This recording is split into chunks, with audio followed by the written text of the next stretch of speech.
craziest show I've ever done was when I performed in Hawaii. When I found out I had been booked, of course I called Carrie and I said, Carrie, we're performing in Hawaii. We only had, I think, about a day to rehearse. I hadn't danced with Carrie in a year. She'd been in LA for a year. And from the moment we stepped foot in Hawaii, we started rehearsing.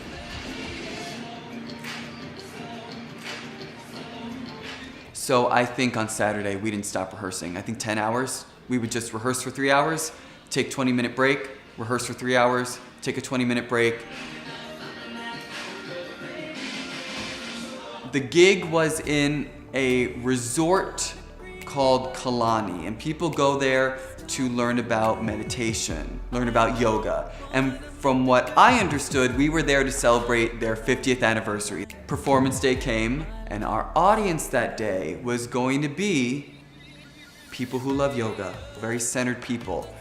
And my show is very high energy, and looking around at the audience, I thought they might hate me because the guy that performed before me was playing a ukulele and just singing into the mic. And I looked at Carrie and I thought, this is not our audience. They are not gonna get it. So I said to Carrie, I think I'm gonna have to explain to them who I am and what we do before we perform. We can't get up on stage and just start dancing and expect them to get it. All I need is singing, dancing, clapping. Thank God you're in the front. That's all I need. And as long as you guys give us that, we'll give you the best show we can. Do what you wanna do.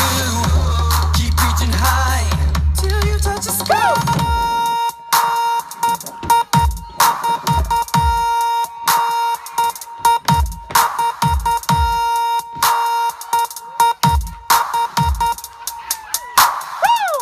Till you touch the sky. And gradually, they started to warm up to me.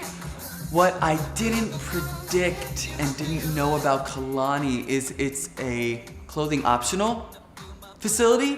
So half of our audience was naked and they were jumping up and down, and things move when you jump up and down.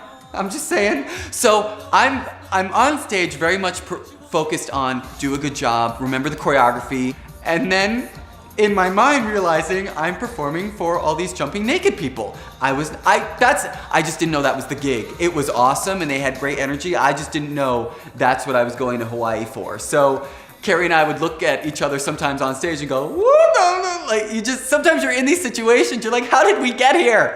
And by the end, can I just say, they were all jumping up and down, they were screaming, they were clapping, they were chanting JLiNE.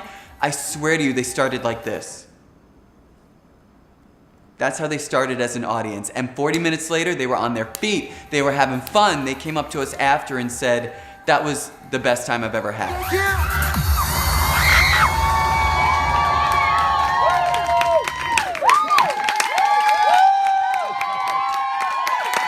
I don't know where you came from, the woods, the forest, you came, you gave us energy, and then I swear during the last song, I'm like, I'm in Hawaii.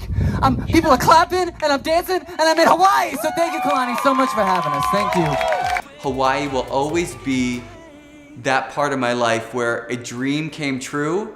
It wasn't what I expected, but I think I have enough experience in my life to turn that around and think, okay, this may not be the audience I had hoped it would be, but I bet I can get them to come on board with me if I just work a little harder and read them as an audience. And it worked. Hawaii was an experience I will never forget.